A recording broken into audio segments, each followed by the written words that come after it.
God has given us life to live, and that life is best lived by grace. Magandang araw po at salamat po for tuning in sa Life and Grace. Kami po ay nagpapasalamat sa Panginoon sa maraming feedback na natatanggap po namin sa inyo na kayo po ay natutulungan sa inyong paglagong Kristiyano at pagkakakilala sa Panginoon.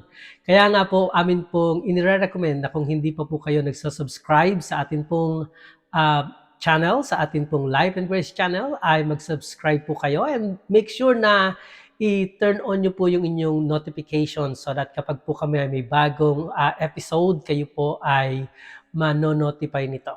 So mag-like po kayo sa amin and I want to encourage you na hindi lamang po kayo mag-amen, kundi gusto ko po kayong mag-connect to us and mag-react at sabihin niyo po kung ano ang kapahayagan ng Panginoon na tinatanggap ninyo sa bawat pakikinig ninyo at panonood niyo po ng Life and Grace. Tayo po ngayon ay nagpapatuloy. Uumpisahan po natin ang chapter 3. Iko-cover po natin ang verse 1 hanggang 7 at may pamagat po ang atin pong episode po for today na began in the spirit, perfected in the flesh. Ito po isang patanong na nagsasabing, tayo ba ay nagsimula sa espiritu at matatapos sa laman? Well, pasimulan po natin ito. Sa atin pong pag-aaral dito sa chapter 3, ito po yung sulat ni Apostol Pablo sa mga taga-Galacia. But bago po iyon, nais ko po tayong magbalik-tanaw ng kaunti. Heto po ang mga katotohanan o mga truth na napagtibay natin sa atin pong last week na episode na may pamagat na we are justified by faith and not by the works of the law. Sinabi natin na ang tanging standard ng Diyos para sa righteousness ay ang righteousness ng Diyos. Okay? At ito po yung by grace through faith and not by the works of the law. Sinabi po din natin, through definition, ay defined natin na ang works of the law ay yung any rule, command, or law that a person observes in an attempt to meet God's standard of righteousness for acceptance and right standing with God. Ito po yung tinatawag nating works of the law. Ang ibig sabihin nito ay ang iyong pagsisikap, ang pagsisikap mo sa pamamagitan ng sarili mong kakayanan na maiharap ang iyong sarili na katanggap-tanggap sa paningin ng Diyos. Ipinakita natin ang pagkakaiba ng works of the law at saka po yung works of faith. Works of the law are the product of self-righteousness at ito po ay hindi nanggagaling sa pananampalataya.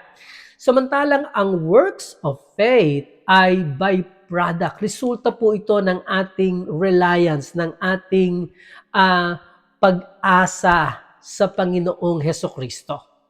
Alam niyo po, maaari pong magkapareho ang aksyon nila, pero magkaiba po sila sa motivation.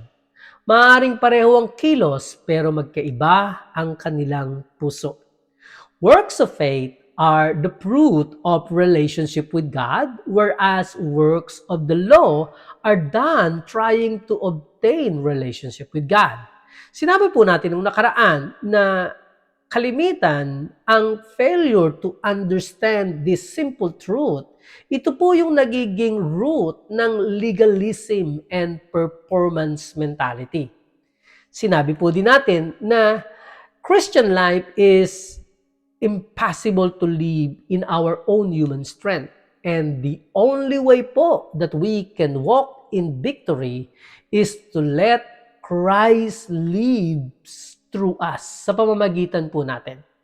So sa panghuli po na katotohanan natin na pag-usapan, na kung ang katuwiran at ang kaligtasan ay makukuha natin sa pamamagitan ng paggawa o pagsunod sa kautusan, then ang ginawa ni Kristo sa krus, ang kanyang kamatayan, ay nawawalan ng kabuluhan. I hope naging malinaw po itong lalo. Umpisan po natin ang chapter 3 ng Book of Galatians. Chapter 3, verse 1. O mga mangmang na taga-Galacia, sino ang mga nagsigayuma sa inyo? Na sa harapan ng inyong mga matay si Hesukristo na napako sa krus ay maliwanag na inihayag.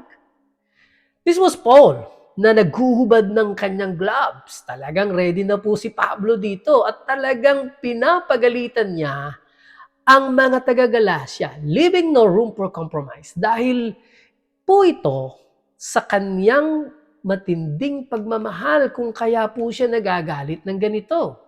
Manghang-mangha po sa pagtataka si Pablo para sa mga taga-Galacia dahil iniwanan nila ang biyaya ng Diyos patungo sa legalismo. Sabi po ng ibang translation ay ganito, "Mga hangal kayong mga taga-Galacia, sino ang nakagayuma sa inyo?" So dito po, si Paul was making no attempt to be polite. Hindi niya po pinipilit na maging magalang. Ang nililinaw niya rito ay ang pagsasabi na ang kanilang naging aksyon ay isang kabaliwan. Dahil ang legalismo po ay isang kamangmangan at best. And at worst, kaululan po ito. Ang ganitong aksyon ay malayo sa logic. Wala po itong tamang pag-iisip. Therefore, there had to be a demonic deception involved to turn them from the grace of Christ to legalism. Kaya po naitanong ni Pablo, sino ang gumayuma sa inyo? Alam niyo po, marami pong tao ang magsasabing sobra naman yata ang reaksyon nitong si Pablo dito. But there are times for tough love. Open rebuke is better than secret love. I hope natatandaan niyo po ito. Wala pong may gustong ng confrontation. Wala pong gusto ng pakikipagtalo, confrontation. Wala po sino man sa atin na may gusto nito. Pero hindi po ito maiiwasan. Meron po tayong tinatawag na mga heaven and hell issues na kailangang harapin regardless of the outcome. At para po kay Apostol Pablo, ang issue ng legalismo ay isa sa mga ito na dapat harapin. Alam niyo po, sa tuwing babanggitin ni Pablo ang pagkakapako ni Jesucristo sa krus ng Kalbaryo, ay palagian niya pong pinatutungkulan ang justification by faith. Dahil ito po ang kahalagahan ng krus ni Kristo. Ipinapaliwanag nito na binayaran ng lahat ni Kristo ang kailangang bayaran at wala na pong natitira pa para sa atin na gawin kundi ang maniwala at tanggapin ito.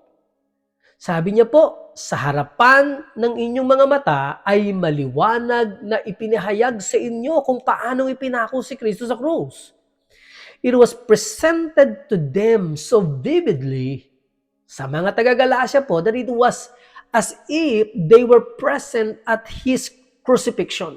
Para silang nandoon mismo sa krus ng Kalbaryo na nasaksihan mismo nila ang pagkapako ng Panginoong Jesucristo. Kaya nga po ang tanong ni Pablo, paano pa nila na ipagpalit ang message na Christ paid it all to a message that put the burden of salvation on their own backs? Paano ito nila nagawa? Na ipakita po sa kanila ang paghihirap na dinanas ni Jesucristo sa krus at ang pagdurusa niya upang tayo ay hindi na magdusa. Lahat ng ito ay binayaran na ni Kristo. Alam niyo po, if we truly understand the message of the cross, then we understand grace. There is no sacrifice that we can make that will add or replace the sacrifice of Christ. Tapos na po ito. Kaya nga po ang preaching na ang ating sariling kabanalan is required para tumanggap mula sa Diyos is just voiding the sacrifice of Christ.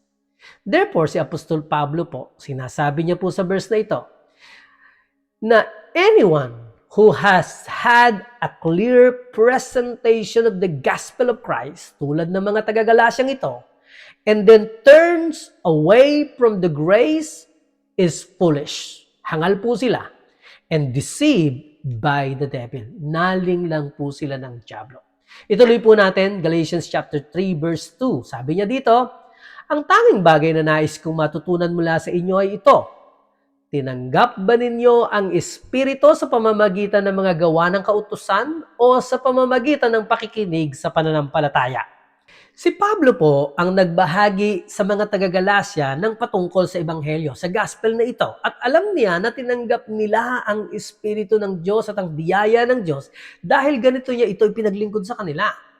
Here, He reminded them of that. So, if they started by faith, how could they be so stupid to think that they had to earn the favor of God? Sabi po ni Pablo sa Colosas Kapitulo 2, talatang 6, sabi niya, kung papaano nga na inyong tinanggap si Kristo Jesus na Panginoon, ay magsilakad kayong gayon sa Kanya. Ang ibig pong sabihin ng verse na ito ay kung ang paraan ng inyong kaligtasan ay sa biyaya ng Diyos sa pananampalataya, din sa gayon ding paraan kayo magpatuloy ng paglakad sa Panginoon. Hindi po yung natanggap natin ang kaligtasan sa biyaya ng Diyos sa pananampalataya and then paglakad na natin, sa pamumuhay na natin ay magme-maintain tayo sa pamamagitan ng gawa. Hindi po yata yun tama. Yet, it is a common mistake for people na tinanggap ang kaligtasan mula sa Panginoon, kahit na punong-puno ng kasalanan ng buhay, na pagkatapos ay bumalik sa pagkakalinlang that they have to be holy enough for the Lord to answer their prayers. Alam niyo po, that is inconsistent. And it is what Paul was trying to point out here. Kung titingnan natin ang pangkaraniwang sitwasyon, kalimitan po ay naibabahagi natin ang gospel o ang ebanghelyo ng biyaya ng Diyos sa mga sinasabi nilang mga makasalanan, kagaya po ng mga halimbawa prostitute o kaya naman ay mga manlalasing dyan sa kanto. Sabihin natin, mahal ka ng Diyos at nais ng Diyos na tulungan ka. Yan po yung palaging sinasabi ng mga Christians. But let them get born again and then sin again. And then the very people who told them how much God loved them before they were saved, ay sila din ang magsasabing pupunta ka sa impyerno kahit sa maliit mong kasalanan kapag hindi mo iniwanan ito. If that was really the case, mas mainam pa sana sa mga makasalanang ito na maligtas sa punto ng malapit na silang mamatay so that God would keep loving them. That is not the gospel. We are not saved by grace then maintained by works. Ituloy po natin, Galatia Kapitulo 3, talatang 3. Napakahangal ba ninyo? Nagpasimula kayo sa Espiritu, ngayon ba'y nagtatapos kayo sa laman? Ang salitang hangal na root word ng atin pong pinag-uusapan ay na-translate sa English word na foolish, na ang ibig sabihin po sa salitang Griego ay unintelligent o kaya po ay sensual. Sensual means going only by feelings or what is perceived with the five senses. It is not being spiritual. So legalism is not only stupid, it is sensual. It is not being spiritual. All legalism is focused on external. Sensual nga po. Not focus on the inner man, hindi nakapokus sa spiritual. Itinuloy po ni Pablo ang kanyang point. Sabi niya po, you began this race with Spirit's power, you are now trying to end it with human effort.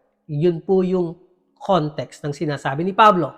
Ituloy po natin sa verse 4. Ang sabi niya, kayo ba ay naghirap sa maraming bagay para lang sa walang kabuluhan, kung ito nga ay walang kabuluhan?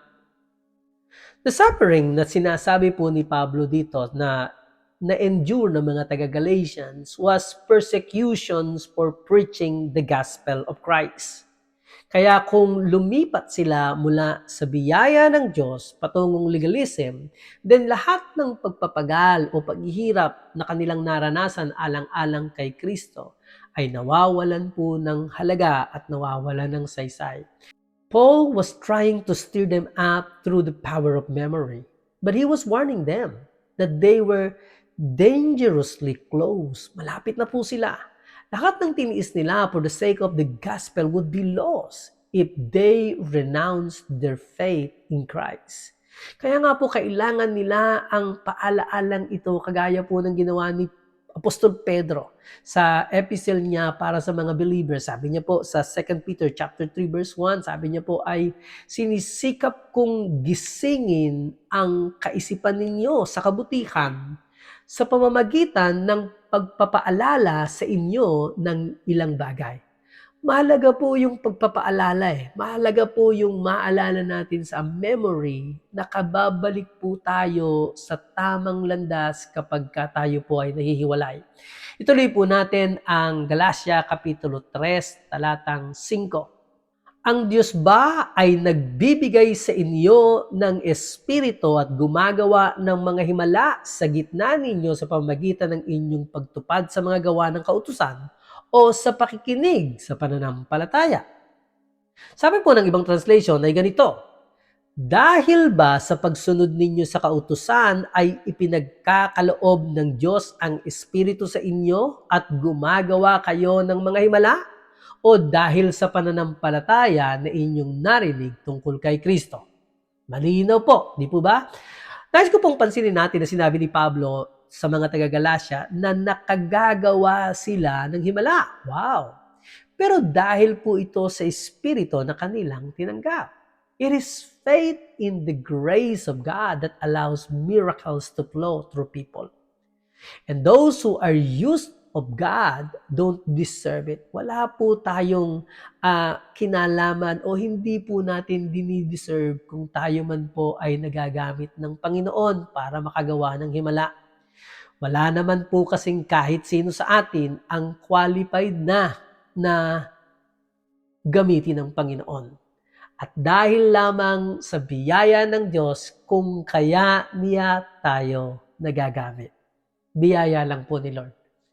And those who claim to be used of God because of their great holiness are either deceived, nadaya, o nandadaya lamang. Ituloy po natin. Alam niyo po, may isang healing miracle sa early church na ikinagulat po ng maraming tao nang mapalakad po ni Pedro at ni Juan ang isang lalaking lumpo. Sundan niyo po ako, mga Gawa, Kapitulo 3, talatang 12. Ganito po ang sabi ni Pedro. Nang makita ito ni Pedro, nagsalita siya sa mga tao. Kayong mga Israelita, bakit ninyo ito kinamamangha? Bakit ninyo kami tinitingnan na para bang sa pamamagitan ng aming sariling kapangyarihan o kabanalan ay napalakad namin siya? Nilinaw po ni Apostol Pedro at ni Apostol Juan na hindi sa pamamagitan ng sarili nilang kapangyarihan o ng sarili nilang kabanalan kung kaya sila nakakagawa ng himala. Dahil ito po ay dahil sa Espiritu ni Kristo na nasa atin at kagaya po ng sinabi ko kanina, biyaya lamang ni Lord kung kaya niya tayo nagagamit. And to think na mayroon pong nagagawang mga miracles among them, ito pong mga taga-Galatian, is an amazing thing. Alam niyo po, hindi na ito masyadong applicable to most Christian today. Kaunti na lamang po ang nakakakita ng nangyayaring himala. Nagsasabi lang ito kung gaano na tayo napalayo from where the early church started. Alam niyo po, sa Book of Acts, nung nag-uumpisa pa lamang po ang early church, pagkatapos nilang tanggapin ang bautismo ng banal na Espiritu, sila po ay nagpatuloy sa kanilang pagpapakilala sa Panginoon as a witness. And ang kanila pong witness ay sinusundan ng mga tanda at kababalaghan, mga miracles po, na ito po ay nagpapatunay na ang kanilang ipinapahayag na ebanghelyo ay tunay at may kapangyarihang nanggagaling sa Diyos. I hope ganito po ang inaatinan niyong iglesia. I hope tayo po ay nagagamit ng Panginoon para sa himala at maging blessing tayo sa ibang tao. Ituloy po natin. Galatia Kapitulo 3, talatang 6 hanggang 7. Kung paanong si Abraham ay sumasampalataya sa Diyos at ito'y ibinilang sa kanya na katuwiran, kaya't inyong nakikita na ang mga sumasampalataya ay mga anak ni Abraham. Dito po, si Pablo ay nag-introduce ng Old Testament example ni Abraham being put right with God through faith. At ang reason na ito po ay ipagpapatuloy ni Pablo hanggang sa ending po ng chapter 4. And his main point will emphasize that we are made right with God through faith in Jesus Christ. Sabi ni Paul, ibinilang kay Abraham ang pagiging matuwid before he received the sign of circumcision. Mababasa niyo po ito sa Romans chapter 4 verses 9 to 12. Mga 14 years po ang pagitan nito. 14 years po na idineclare siyang righteous ng Panginoon, saka pa lamang po siya nagpa-circumcise. Therefore, ang pagtutuli or any other outward act cannot be a requirement para maging matuwid sa harapan ng Panginoon. Si Abraham po ang pinakadakilang forefathers or patriarchs ng mga Hudyo. Lahat ng pangako ay nagsimula sa kanya. He was the foundation of the Hebrew race. Kung natanggap niya ang katuwiran sa pamamagitan ng pananampalataya by faith, how could any Jew justify righteousness by any other means? Dapat ganun din. Ang faith ang kinalugdan ng Diyos kay Abraham at tiyak nating hindi ang kanyang sariling gawa, ni hindi ang kanyang pinanggalingang lahi. Yet, ang mga Hudyo po ngayon, the Jews had missed this truth. They have misinterpreted scriptures para paniwalaan na ang pisikal na lahi o laman ni Abraham ang magiging tagapagmana, heirs of Abraham's blessing and God's covenant. Itinama po ni Pablo ang maling kaisipang ito with an amazing interpretation of the Old Testament scriptures. He said that those who put faith in Christ are true children of Abraham. Maging Hudyo man sila o hintil noong sila ay ipinanganak. Roma Kapitulo 2, talatang 28 at 29 ay ganito po ang sinasabi. Sapagkat ang pagiging tunay na Hudyo ay hindi sa panglabas lamang, at ang tunay na pagtutuli ay hindi dahil tinuli kasalaman. Ang pagiging tunay na Hudyo ay nasa kalooban, at ang tunay na pagtutuli na may pagtutuli sa puso sa pamamagitan ng Espiritu at hindi ng nakasulat na kautusan. Ang karangalan ng taong yon ay hindi mula sa mga tao, kundi mula sa Diyos. Wow! Ang tunay na pagiging Hudyo is a matter of the heart, not the genes. Ang physical Jew who doesn't have the faith of Abraham is not a Jew at all. Ganon din naman ang isang hentil na mayroong pananampalatayang katulad ng kay Abraham, siya naman ang tunay na Hudyo. I hope naintindihan niyo po ito. Sundan niyo po ako sa sasabihin ni Pedro sa unang Pedro Kapitulo 2, talatang 10. At dito po kayo pansamantalang iiwanan. Kayo'y hindi bayan ng Diyos noon, ngunit ngayon kayo'y bayang hinirang niya. Noon ay hindi kayo nakatanggap ng habag, ngunit ngayoy tumanggap kayo ng kanyang habag.